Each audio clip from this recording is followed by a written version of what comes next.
The night of November the 14th, 1940, began like so many others that autumn.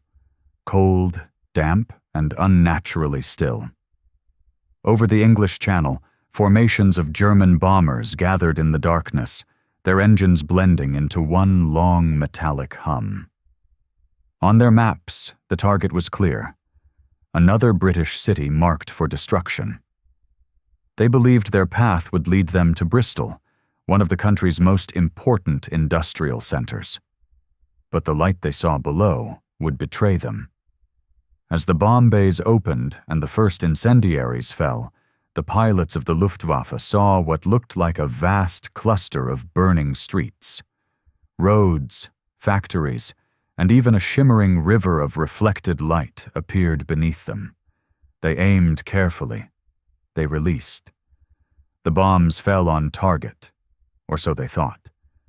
In reality, there was nothing there, only farmland, only fields carefully prepared for this moment, and only a handful of men, hidden in bunkers, who had just fooled the might of Hitler's air force. By the end of 1940, Britain stood on the edge. The Blitz was relentless. Night after night, the Luftwaffe's raids battered cities and civilians alike. Coventry lay in ruins. London's docks were burning. Entire neighborhoods vanished under clouds of dust and flame. Conventional defense, anti-aircraft guns, radar, night fighters, was not enough. Britain needed something new, something unthinkable. That something came from Colonel John Turner, a quiet, methodical engineer with the Royal Engineers.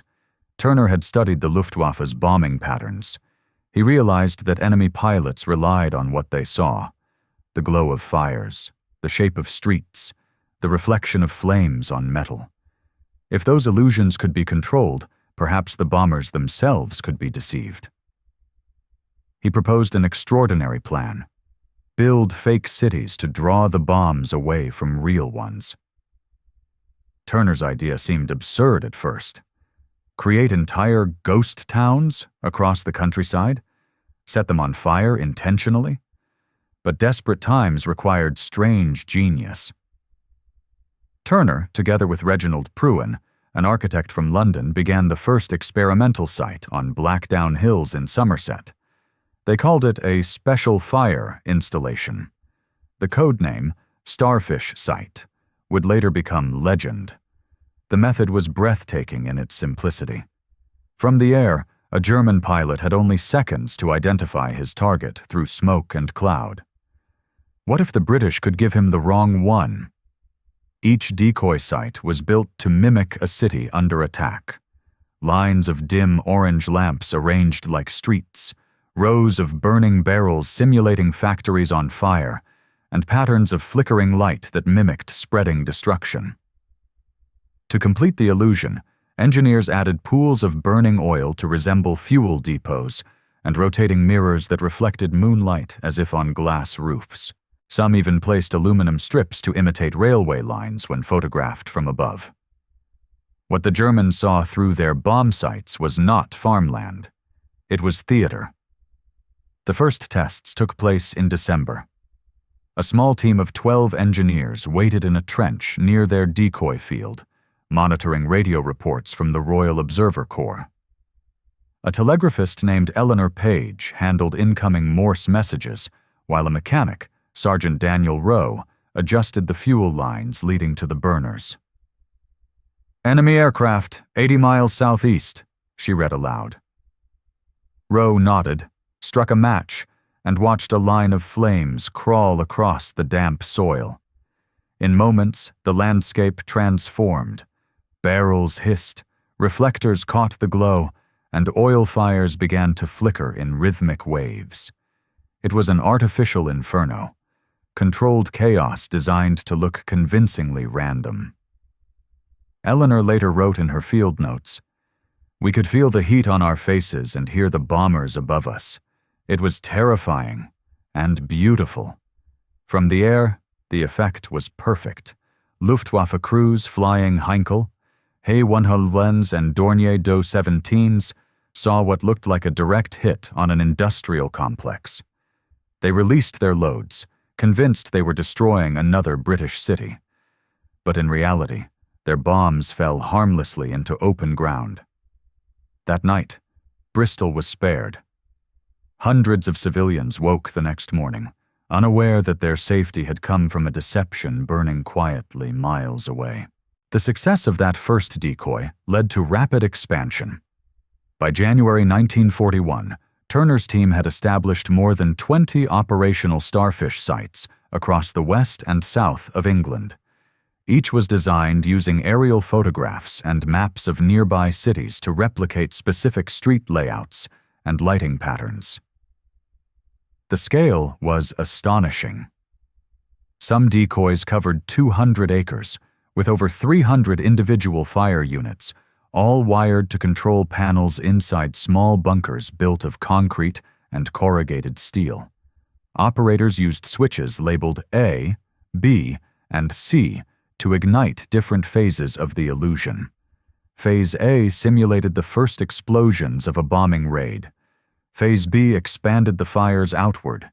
Phase C produced moving points of light, meant to look like trucks evacuating or new fires spreading. Timing was everything.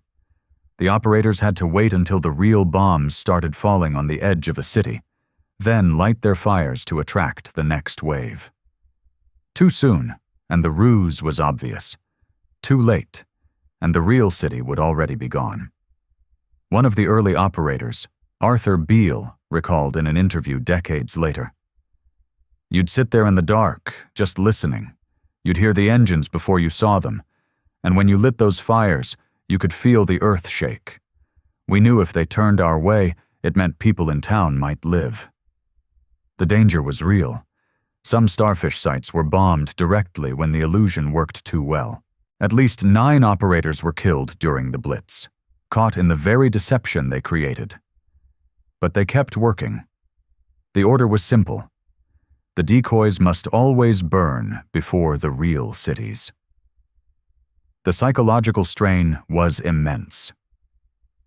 In their isolated control posts, men and women waited through endless nights, staring at gauges and maps under red light, forbidden to communicate with the outside world. Even families living nearby didn't know the purpose of the strange fires on the horizon. Villagers would sometimes call the local police to report new bombings, unaware they were watching a staged inferno. To maintain secrecy, Turner classified every document, every plan. Even within the RAF, only a few officers knew the full scope of the Starfish program. By the spring of 1941, the system was saving lives on a national scale. Records show that during the heaviest Luftwaffe raids, up to half of all enemy bomb loads landed on decoy sites instead of real cities. That meant thousands of people survived nights that might otherwise have been their last. The illusion became Britain's silent shield. Each false fire represented not destruction, but preservation. One night, Eleanor Page wrote another note before dawn. "We could see the real Bristol burning far in the distance, but the planes were turning toward us instead. For a moment, we felt proud. Then the ground shook. The sound was deafening. The bombs were ours this time." Their decoy had succeeded. The enemy believed what they saw, and Britain had discovered that in this new kind of war, light itself could be a weapon.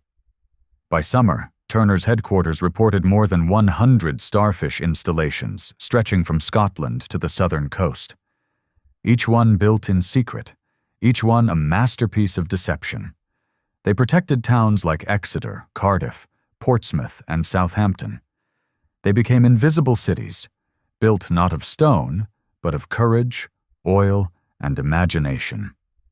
At the end of 1940, as the first snow fell over the charred hills of Somerset, Turner walked through one of his test sites. The fires had burned out. Only smoke remained, curling gently into the cold morning air. He wrote in his report, "We must remember, the success of these sites lies in their invisibility. The best city we can build is the one that never truly existed." That sentence would define Britain's war of deception for years to come. Because while others built bombs, these engineers built illusions. And sometimes illusions save more lives than any weapon ever could. By the beginning of 1941, the war had entered a new and cruel rhythm. The nights belonged to the Luftwaffe, and the days to the men who repaired the damage. Factories were rebuilt, roofs patched, glass replaced, only for it all to happen again the next evening. But in the quiet hours before dusk, away from the headlines and air raid sirens, another army was at work. They were not soldiers or pilots. They were carpenters, electricians, pyrotechnicians, and lighting designers. Their mission: to build a world that did not exist.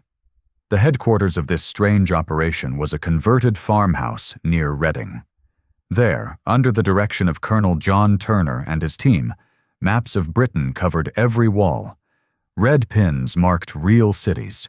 Blue pins marked the decoys, each one codenamed Starfish, followed by a number. By February, more than 60 Starfish sites were under construction. They stretched from the coastal cliffs of Devon to the fog-shrouded valleys of Scotland. Each site had its own personality, its own illusion to maintain. Some imitated railway yards. Others copied oil refineries or industrial estates. A few even mimicked the docks of London. To the Germans, the pattern of light below had to be perfect. Even a single misplaced glow could betray the trick. The workers called themselves light farmers. They worked mostly at night, laying cables across wet fields, installing ignition systems, and testing fuel lines. The mud was constant, the secrecy absolute. One of them, Harold Kent, a former theater technician from Birmingham, later described the atmosphere. "We'd arrive at a field in the middle of nowhere. No markings, no uniforms, no signs. Just us, a truck full of cables, and a map with circles drawn in pencil. We weren't told who ordered it, only that it had to be ready before dark. They built control bunkers 6 feet underground, reinforced with concrete and corrugated iron. Inside, wooden panels were fitted with switches, timers, and relays. Each switch corresponded to a fire unit, labeled A1 through C12. Operators memorized the sequence by heart. Outside, the city took shape. Rows of kerosene burners marked supposed streets. Oil drums filled with tar stood in for factory chimneys. Bundles of straw were soaked in diesel to produce thick, believable smoke. Every element had to look chaotic, but was in fact mathematically planned. By March, Turner's decoy network had become a logistical marvel. The Royal Engineers handled construction. The Air Ministry provided reconnaissance photos for accuracy. The Home Guard guarded the perimeters, though most didn't know what they were protecting. Supplies were scarce. Britain was under rationing, and every drop of fuel mattered. To build an illusion without draining the war effort, Turner's engineers turned to improvisation. Old truck headlights became spot beacons. Scrap metal sheets reflected the glow of distant fires. Even powdered lime was used to mimic moonlight on concrete. They learned to think like photographers, not soldiers. From the ground, their work looked like nonsense. From the air, it looked like war. In early April, the Luftwaffe launched Operation Mondscheinsonate, Moonlight Sonata, a coordinated bombing campaign against industrial Britain. The Starfish sites were ready. On the 7th of April, 33 German bombers crossed the Bristol Channel under a bright full moon. Spotters on the coast radioed warnings to Turner's team. At Site SF-12, near Weston-super-Mare, operator Arthur Beale and his assistant waited for the signal. The first flares appeared overhead. Then came the dull thunder of explosions in the distance. Beale counted 30 seconds, then flipped the switch. One by one, the decoy fires erupted into life. Barrels ignited in perfect rows, mirrors catching the light and scattering it like shattered glass. Within minutes, the field became a sea of flame stretching half a mile across. From the sky, it looked as though the entire city had been hit. At RAF command, officers watching radar plots noticed something extraordinary. The German formation shifted course, away from Bristol, toward the decoy. Dozens of bombs rained down on open ground. Bristol, again, was spared the worst. The next morning, Turner's team inspected the site. Crater after crater pockmarked the soil. Fragments of Heinkel bomb casings lay scattered in the mud. The deception had worked flawlessly. In his report, Turner wrote a single sentence: "Precision is achieved not through strength, but through belief." Word of the success spread quietly through the military hierarchy. The War Cabinet authorized a massive expansion of the program. By the end of 1941, more than 150 Starfish sites were operational, covering every major British city except London, where a separate decoy system, codenamed QF, was being developed. Each new site brought new challenges. Scotland's Highlands demanded frost-proof fuel lines. Coastal installations had to survive salt corrosion and wind. In Wales, heavy rain turned every trench into a swamp. But the crews adapted. They built raised platforms for burners, dug drainage ditches, and even used sheep as camouflage, herds grazing calmly among what, from the sky, looked like burning ruins. Turner insisted that the deception must remain dynamic. Static decoys would soon be recognized by the enemy. So his engineers introduced motion. Rotating lamps simulated the flicker of flames seen through smoke. Timed explosions created the illusion of secondary detonations. Electrical arcs imitated sparking power lines. The results were startling. Pilots later reported seeing living cities below, fires that seemed to move, breathe, and expand. In one intercepted German communication, a bomber captain described it as a city already dying before we arrived. The illusion was complete. Despite its success, the work remained dangerous. Starfish operators were often stationed within range of falling bombs. They could not abandon their posts while the fires burned, or the deception would fail. Many volunteered knowing the risk. At Site SF-41 near Exeter, a bomb landed less than 50 yards from the control bunker. The shockwave shattered the wooden door and extinguished half the fires. Operator Tom Hadley, covered in dust, relit the burners one by one with a kerosene torch. When asked later why he stayed, he replied, "If we stopped burning, they'd start bombing the real city." He was 22 years old. Civilian confusion sometimes added to the surreal nature of the mission. Villagers would gather on nearby hills, watching what they believed was their town under attack. Church bells rang. Rescue units rushed toward the glow, only to find empty fields and the smell of diesel. The authorities issued quiet instructions to local constables. Advise the public not to approach fires in restricted areas. No one explained why. The secrecy held. Only a handful of people in Britain knew that whole cities of light had been built purely to die. By late summer, the engineers had refined their craft into an art form. Each site was mapped down to the foot. Every fire source had a precise luminosity rating. The operators rehearsed ignition sequences like musicians reading a score. In total, the Starfish network consumed more than 2 million gallons of fuel throughout the war. It used 10,000 miles of cable and required nearly 1,000 personnel to maintain. Yet no monument would ever bear their names. One night in September, during a heavy raid over the Midlands, Eleanor Page, the same telegraphist from the first Starfish tests, listened to the sky trembling with engines. She had been reassigned to Site SF-29 near Birmingham. As the bombers approached, she tapped out confirmation messages to adjacent decoys, coordinating ignition across miles. Her hands shook on the Morse key. Then came the coded phrase, "Light the world." Dozens of decoys came alive simultaneously across central England. From the air, the entire region seemed ablaze. The Germans dropped hundreds of bombs on nothing. After the war, many of those fields would return to silence. The grass would grow back, and the traces of oil would fade. But in the archives, Turner's handwritten notes survive. In the margins of one report, he scribbled, "These are cities that exist only to burn, but every flame is a life preserved."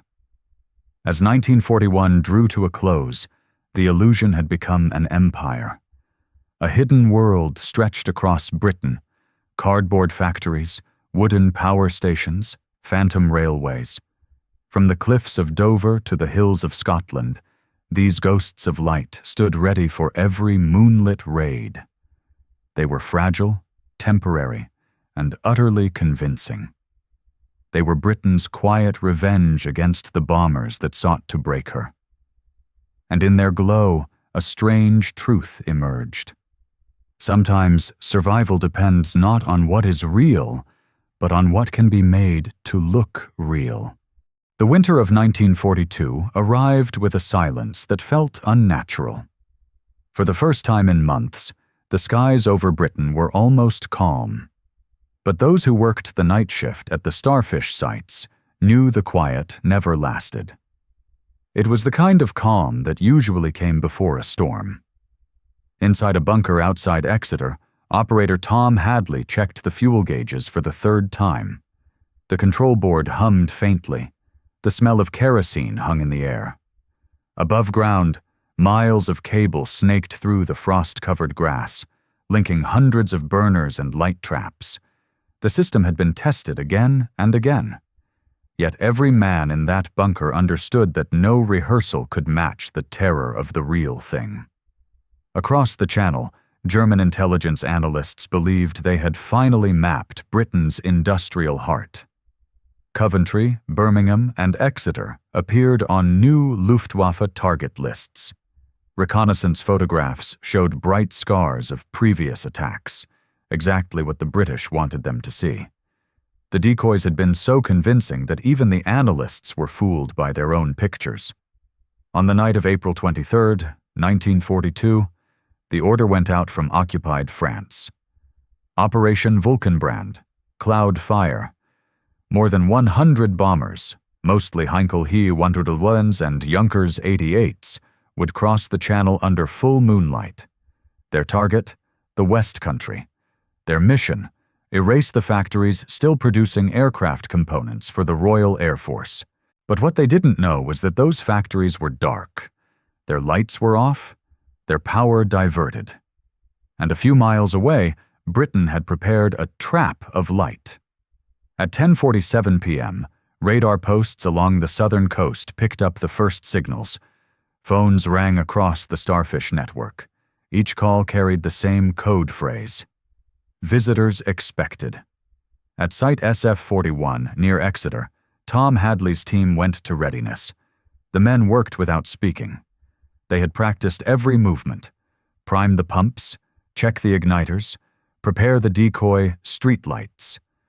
A few miles north, in a second bunker, Eleanor Page tuned her receiver to the Royal Observer Corps frequency.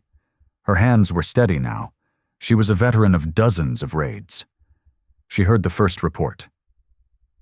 Enemy formation approaching from southwest, altitude 8,000. She switched on her field lamp and noted the time. Outside, the night was clear. Too clear. The moon illuminated everything. The ridges of the hills, the silver glint on the wires, the outline of every man's breath. Visibility was perfect. Perfect for the attackers, and perfect for the illusion. At exactly 11:03, the sky began to vibrate. Engines, dozens of them. The operators waited for the first explosions on the edge of the real city. Turner's rule. They would not light the fires until the first bombs fell, to make the deception believable. A minute later, the horizon flashed. Distant thunder rolled across the fields. Hadley gave a short nod and threw the main switch. The darkness erupted into light. Lines of fire leapt from the ground in precise sequence, tracing the outline of a non-existent industrial estate. Orange flames licked at the sky. Pools of burning oil reflected the glow. From above, the illusion was flawless. To the German pilots, it looked like Exeter was already ablaze. In the cockpits of the Heinkels, the scene was dazzling. One pilot, Lieutenant Karl Richter, later described it in his diary, found after the war. "We saw the city burning before we arrived. The fires were bright and square, the way a factory burns. We released our bombs and turned for home." They had fallen for the decoy completely. More bombers followed the first wave, drawn toward the brightness like moths to a lamp. Explosions tore across the empty fields. Soil and smoke filled the air.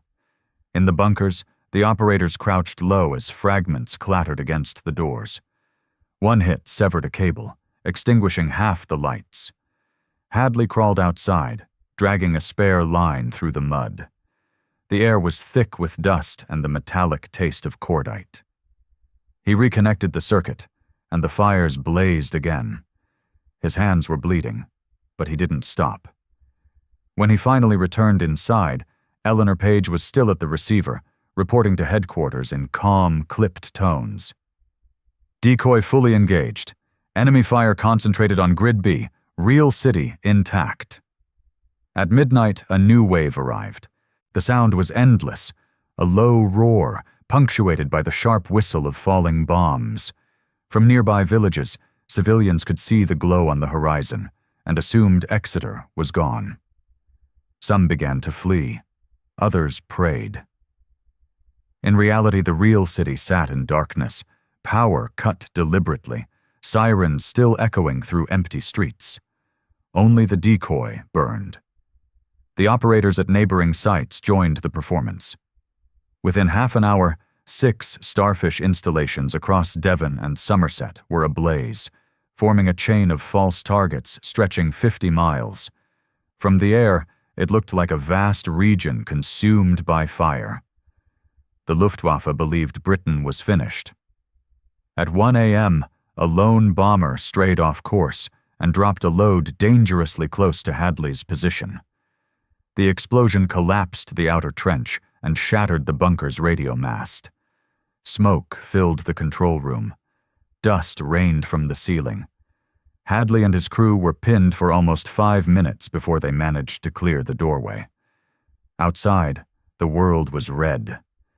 The heat from the fires was so intense that nearby trees had ignited on their own. The ground shimmered like molten glass. Everywhere he looked, false buildings burned. It was, as one witness later said, the most convincing city that never existed. By dawn, the raid was over. Of the 100 German aircraft that crossed the coast, more than 70 had released their bombs on decoy sites. The real Exeter suffered only minor damage. Official records later credited the Starfish network with saving over 25,000 civilian lives that winter alone. The operators emerged from their bunkers, exhausted and half-deaf. They walked among the craters and burnt remains of their own creation. Oil still bubbled from the drums. The air smelled of smoke and victory. Eleanor Page wrote in her notebook that morning, "It felt wrong to celebrate, standing among ruins we built ourselves. But the birds were singing, and the city was still there. That was enough." The success of the April raids confirmed what Turner had believed all along, that deception could be as powerful as defense. In his confidential memorandum to the War Cabinet, he noted that Starfish operations had diverted more than half of all bombing tonnage from real targets during several key attacks. He also recommended continued expansion northward toward industrial Scotland and the shipyards of the Clyde. Winston Churchill himself reviewed the report. In the margin, he scrawled a single word: brilliant. But for those who carried out the work, there was little glory. Their names rarely appeared in dispatches. Their mission was classified, their locations erased from maps. If a decoy burned successfully, no one could ever know. As 1942 progressed, the Starfish network reached its peak. More than 150 operational sites, each manned by small teams who lived in isolation. They endured rain, cold, and silence. They watched the sky night after night, waiting for the next alarm. To outsiders, they were just anonymous figures on lonely hills. To those in the know, they were guardians of invisible cities. One operator, Reginald Pruin, now promoted to chief supervisor, once told a new recruit, "You'll never see the people you save. You'll never hear their thanks. But every time the fires catch, remember, those flames are buying them another sunrise." By late autumn, the Luftwaffe had begun to suspect something was wrong. Pilots reported strange patterns, cities that burned too quickly, factories that appeared where none should exist. Intelligence officers in France compared reconnaissance photos and found inconsistencies. But the evidence was never conclusive. For every decoy revealed, another two were built. Turner adapted yet again. He ordered his men to move certain Starfish sites slightly each month to make them appear alive. In the official logs, this became known as mobile deception. The illusion evolved faster than the enemy's doubts. On a foggy December morning, after one of the longest raids of the year, Turner visited the Exeter site. The field was a graveyard of melted steel and frozen mud. Tom Hadley stood beside what remained of the control bunker, his face blackened with soot. Turner asked quietly, "Did they believe it?" Hadley nodded. "They believed everything." Turner looked out at the smoking horizon. Somewhere beyond it, the real city of Exeter still slept. He removed his cap, brushed the ash from its brim, and said only, "Good. Then we keep building ghosts."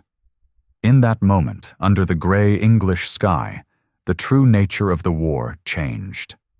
Britain had learned to fight with illusions, to turn imagination into armor.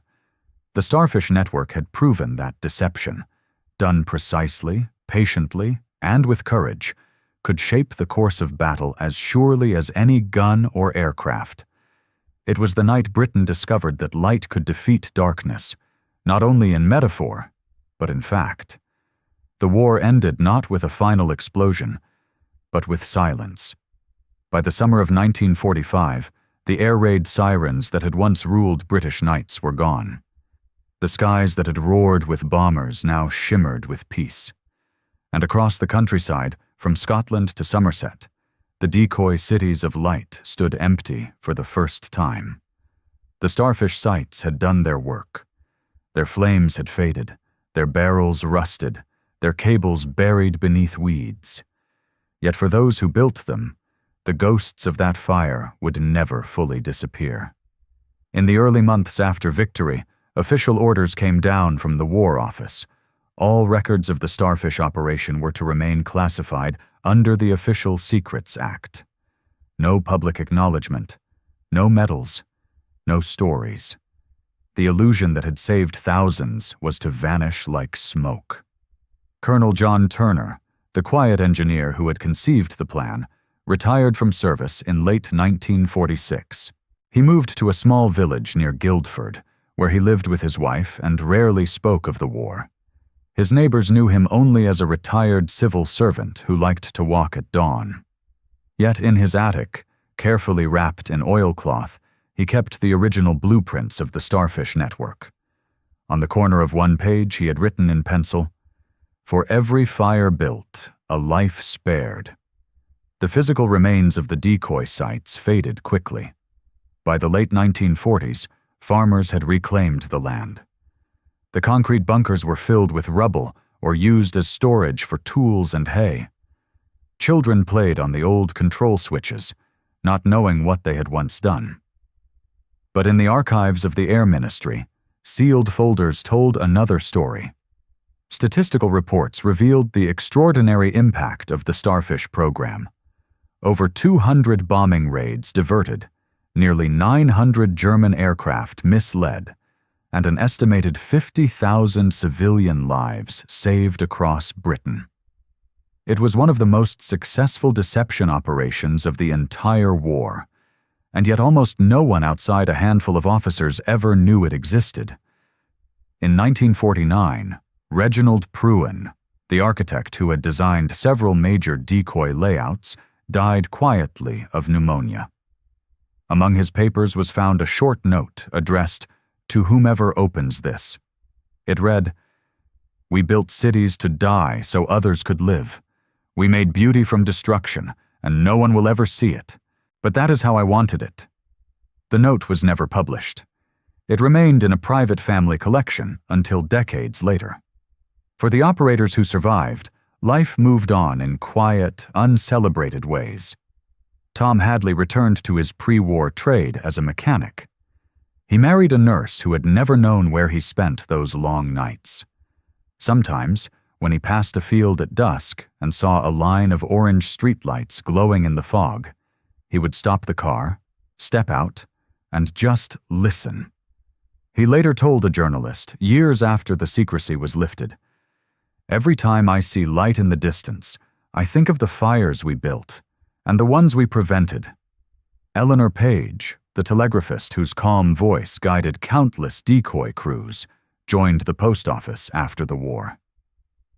In her retirement interview, she said, "I never felt brave. I just kept sending the signals. The men outside did the rest. Sometimes I think they should have let us tell people what it really was." Her wartime service remained officially unrecognized. In the 50s, Britain changed. New homes rose over bombed-out streets. The sound of hammers replaced the sirens. The generation that had lived by candlelight now lived by neon. But deep beneath the soil, fragments of the false war still slept. Burnt cables, melted oil drums, concrete foundations hidden under grass. A forgotten network of ghosts. It wasn't until 1968 that the truth began to surface. A historian from the University of Bristol, Dr. Colin Dobinson, researching wartime air defenses, stumbled upon an unmarked folder in the Public Records Office. Inside were detailed maps labeled Special Fire Sites, Restricted. He expected plans for fire brigades. Instead, he found the architecture of deception. Dobinson's research revealed that Britain had constructed over 115 Starfish sites, many still visible from the air as faint geometric scars on the landscape.